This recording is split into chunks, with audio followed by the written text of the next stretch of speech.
What an irritating waste of space. Hi people, welcome back to the second channel where we talk about whatever the hell we want. And I'm doing Love is Blind Germany, guys. I know like there was 3 votes that said nah, don't bother, but it was good. I kept watching it and I was actually interested. Germany, Argentina, I couldn't even finish episode 2, so this was good compared to Argentina and some of the other ones that we've seen, actually, if I'm being honest. So I decided that I was going to talk about it anyways, and if you guys are along for the ride, you're along, and if you don't want to watch it, you don't have to. But yeah, let's just get into it. I'm going to be talking about the pods and the episodes that are out so far. I will come back maybe with a follow-up review or chat, whatever it is, at the end of the season. It's not anything detailed or anything, but we'll be talking about the individuals that are being focused on right now, the couples, and then, you know, the triangles that may have formed. So yeah, go ahead and leave your comments. Let me know if you're watching it. Let me know if you like it. I know people don't, but let me know if you like it so far. And like the video, and let's just get into it. So as usual, Love is Blind Germany, Love is Blind has extended into Germany, and surprisingly, and honestly I was surprised, this was a lot more diverse than Argentina. Now, I wasn't really expecting diversity from Argentina. No offense if you're Argentinian. I'm not taking offense to any of these things, honestly, but there were a lot more black people in Germany than there was no black person in Argentina, if I remember correctly. Correct me if I'm wrong, but I don't remember seeing any black person in the cast. Anywho, we did have 6 couples make it out of the pods. As usual, I don't know why they always show us people that don't make it to the altar or even to the honeymoon. You're wasting our time. When I was scrolling, I saw like 12 episodes. And it's like, I think it's even more, maybe. I don't know. I was like, we don't need this many episodes. It's too much. Not me whining. Oh, sorry if I didn't say I'm sick, and that's why I'm a lot more, I sound a lot more nasally and whiny than usual. I think I sound nasally and whiny all the time, but it's especially excessive, I guess, because I am sick, so I may have to cough in between, but we'll be good. I'm going to start with Sheila. Now, Sheila was one of the ones who had a love triangle. I'm basically starting with the worst one of them all. Not her. I think the person that she ended up with is the worst person that they cast on this show. Sheila came off as, you know, she's in real estate. She says she works in a male-dominated environment, so she has to be the boss lady. She knows what she wants. She gets what she wants. And she ended up in a love triangle with Hannah and Tolga. Now, Tolga will get to, but the way he played these women against themselves, it was disgusting. I just could not deal with it. I was pissed off. I was so pissed off, guys. Like, I was screaming at my computer. I was like, he's playing you guys and you're feeding into it. Hold on. I wrote down what he said one time. I think at one point he said something like, you won the battle. And she comes off in the interview saying he's everything that I wanted. You know what? I can't stand the amount of desperation that a lot of these women come onto these shows with. Granted, I am speaking from the comfort and the bliss of a happy marriage. I understand that. However, I didn't get here because I was desperate. In fact, I found my husband at a point where I was like, fuck it. If it happens, it happens. If it doesn't, move on. We move. It's not that deep. It isn't that deep. You know? And that was my mindset. And that's when I met the person that ended up being my husband. The desperation is too much. And these women were oozing desperation. And this man could smell it. Can you get how heated I am about Tolga? I can't stand him. Oh, he pissed me off so much. But they pissed me off more. Hannah and Sheila fighting for Tolga? Nah. I hope they watch it back and they realize that they are way better and they deserve better than Tolga. What an irritating waste of space. Moving on to Honey. I actually like her.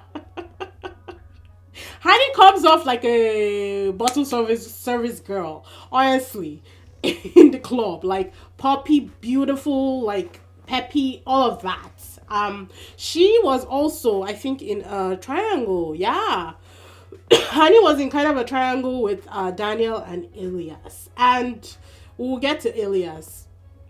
She ended up not choosing Elias, obviously, and I forget what she does, but she and her couple are the most stunning, with the exception of Hernan and Agatha from Love Is Blind Brazil. They are stunning. If they make it to the altar and have children, forget it. The world is doomed.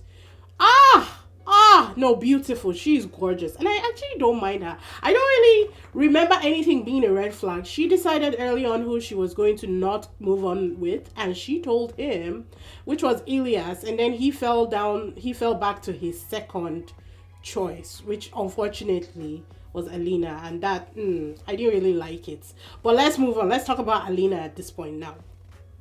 I don't remember what she does either. Guys, I was watching this fast paced. I was like, let's get into the meat and the potatoes. I don't know what she does. I can't remember any of their careers, but she herself comes off as a very sweet person. And unfortunately, she connected with Elias, and he had already been turned down by Hani, and Hani was his first choice. And I think that he diverted to Alina because he just wanted to make it to the honeymoon to see what Hani looked like. I'm just going to put it out there right now. Elias is not cute enough to be doing what he's doing, or what it looks like he's going to be doing. I'm not even sorry. I'm just saying. He has his own aesthetic, but he's not cute enough to be doing. And when he said that he cheated once before, I was like, I'm pretty sure once they got to the honeymoon and he was moving mad the way he was moving, I was like, I don't think this guy has cheated just once in his life, but it is what it is. Jen, they didn't do a good edit for Jen and her couple, I don't think. Jen, I like her. I actually do. She has this really strong facial features. I love it. I love her. I love her temperament. It seems like she ended up with somebody who is completely opposite to her. But I don't think that Marcel is all that quiet. The way he was edited, it's almost like he doesn't speak and Jen is always cha-cha-cha-cha-cha-cha. So I'm not really sure how that happened. And I think it was Hani who advised her that Marcel was probably the person, because Jen said that she was looking for somebody who will calm her down. And Hani was like, Marcel is probably the best option. He is he's in marketing, I think, but he's also an environmentalist and also a Christian, I think, because I feel like he brought up religion, but he's mostly an environmentalist and he's a vegan. So all these people who do the best for the environment and who just want to better the world, basically that kind of attitude. So he and Jen kind of matched up and they became a couple. And then we have Sheila. The way it was edited, Sheila played. Sheila was the other person who was in the triangle, and she was in triangle with Pascal and Fabio. Sheila played Fabio. Played him the way it was edited. She played him. Because Fabio was also, it was a four-way thing. It was a square. It was Sheila, Pascal, Fabio, and Alberta. Alberta was too cute to be moving the way she was moving on this show. Alberta like Fabio like Sheila, Pascal like Sheila. So in the beginning, Pascal wasn't really forthcoming with his emotions. He was telling people in the men's lounge things that he should have been telling Sheila. Sheila is like, I just need assurance from you that this is something that you're willing to pursue. This is something that you're actually interested in. And he wasn't giving it to her fully. Fabio was. So she was leaning more towards Fabio. And then Pascal did a 180, comes in with this letter and really writes down all his feelings in there. Tells her how he feels through the letter. So she dumps Fabio after Fabio had dumped Alberta, who was feeling Fabio to the max. The problem within that couple was that Alberta was 25 or is 25 and Fabio is 33, and he didn't think that the age difference was enough, because he didn't feel like 25 was sure enough to want marriage. Which I'm like, people get married at 18 and they stay together for life. So I'm not really sure where Fabio was coming with that. Or rather, he had said, I'm not really attracted. I'm feeling this connection more than I'm feeling you, than him using her age. But it is what it is. So Fabio dumps Alberta. Sheila dumps Fabio and Sheila picks Pascal. That's how that all went down. When Sheila dumped Fabio, I screamed, bitch! I was like, the way they edited it, Sheila was not coming out smelling like a bunch of roses, because it fully felt like Sheila had played everybody that was in there. She played Fabio, she played Alberta. Even right down to the women's lounge, when Alberta was, getting all heated and everything. I think she's young, so obviously not mature enough to handle some of the situations. I don't think she should have come at Sheila like that. Not like she attacked her or anything, but I think she should have just left Sheila where she was, not talk to her about it, and just built her own connection if possible. If it wasn't meant to be, it's not meant to be. Keep on stepping, girl. You're 25 on an international platform. Gorgeous, drop dead gorgeous. This girl is stunning. You can bet that her DMs are full.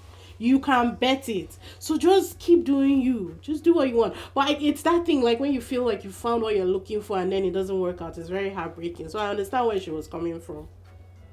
And then there was one more couple that ended up getting together. I forgot their names. They connected on religion and Christ, and when she saw him, she was like, I don't think you're what I thought you were. Medina and Sally.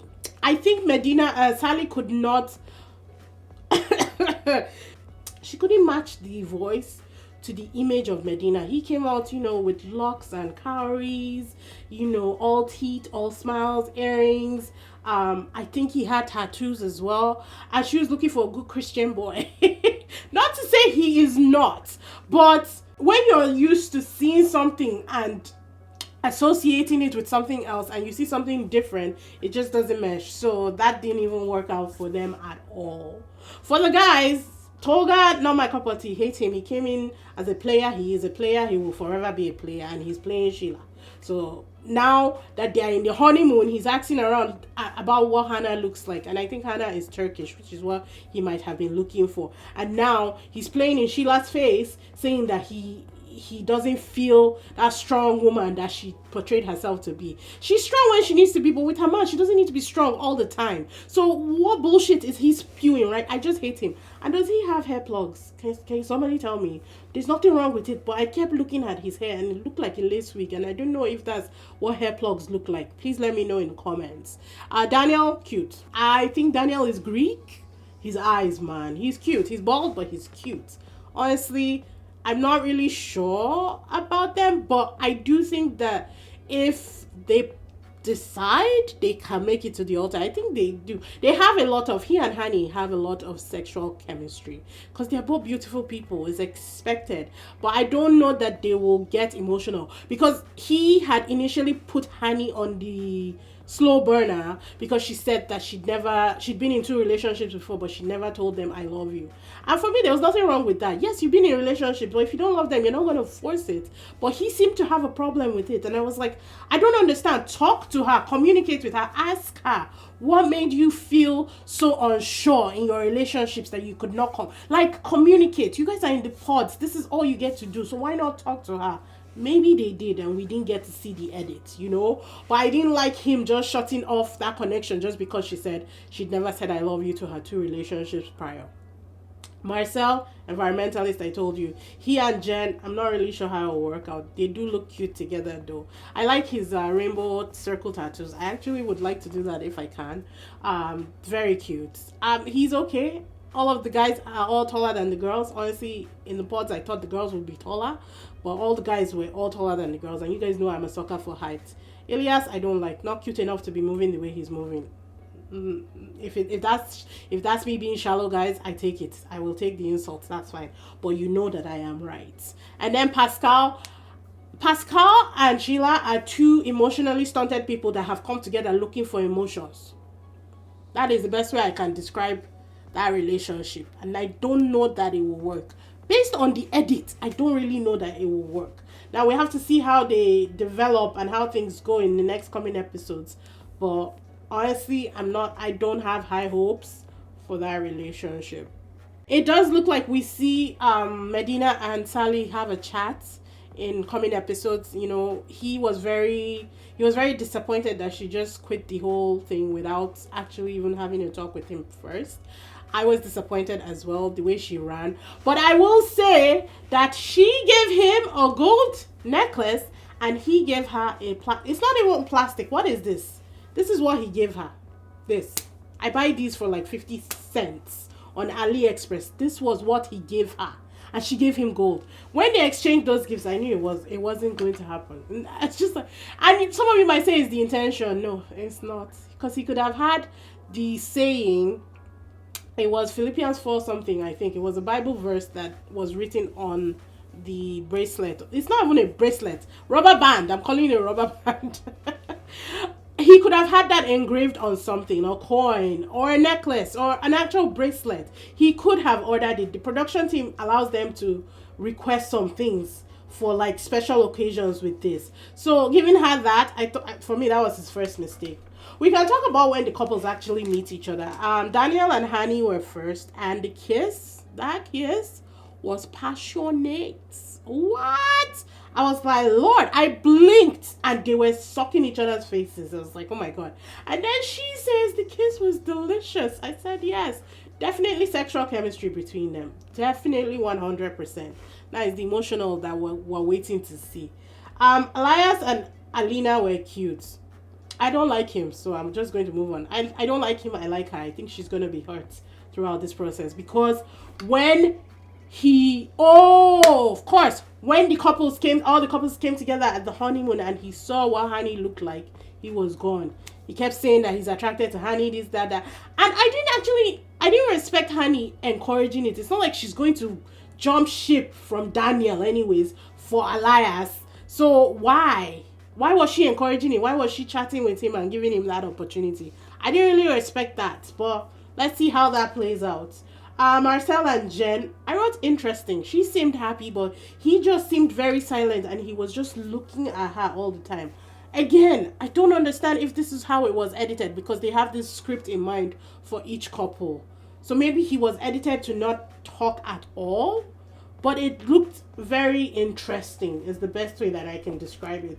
Pascal and Sheila, it was cute, but they cut out their whole talk. It's almost like they didn't talk. They met, he proposed, and then she left.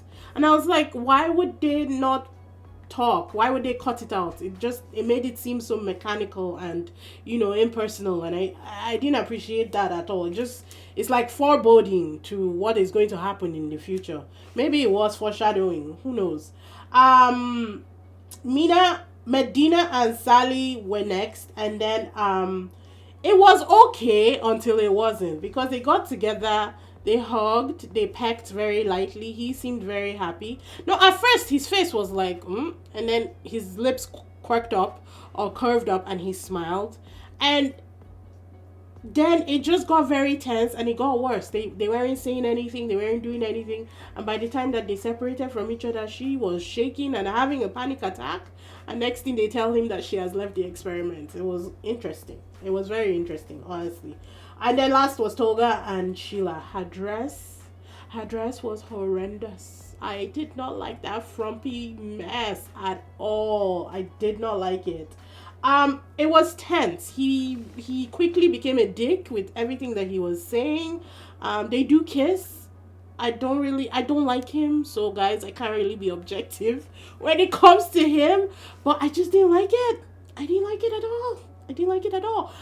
They quickly do start arguing during the honeymoon, and he's not attracted to her, I think is what it is, and he's having chooser's remorse, I guess. Now he wants to know what Hannah looks like and see if the grass is greener on the other side. He came here for clout, is the truth. He didn't come here for marriage, and he is going to work her self-esteem and stomp on it till there's nothing left of Sheila by the end of this. Mark my words. Pinky swear. Let's just watch it unfold. But I think that Germany is doing well. I like it. I'm gonna watch it. I'm gonna finish it. I really, really like it. The hosts were actually cute too. They are a married couple, which is what you expect from a show that ends in marriage.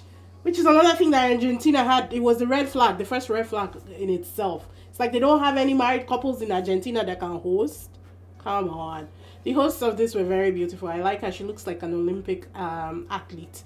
And he's cute. I don't know what they do, but they're cute. But yeah, like I said, I'll see you guys at the end of the season. I don't do episode by episode. I ain't got time for that. But if there's a reunion, I might do a reaction to the reunion. I always usually do. And those will be free on Patreon, so be sure to check that out. But otherwise, yeah, hope you guys enjoyed the review. Let me know in the comments. Let me know what your thoughts are on the season so far, expectations, who will make it, who won't. My money right now is on Jen and Marcel. I can't tell you why, but they're the only ones that I think might get to the altar. But we just have to wait and see. Yeah. Like, subscribe, and I will see you guys in the next one. Toodles!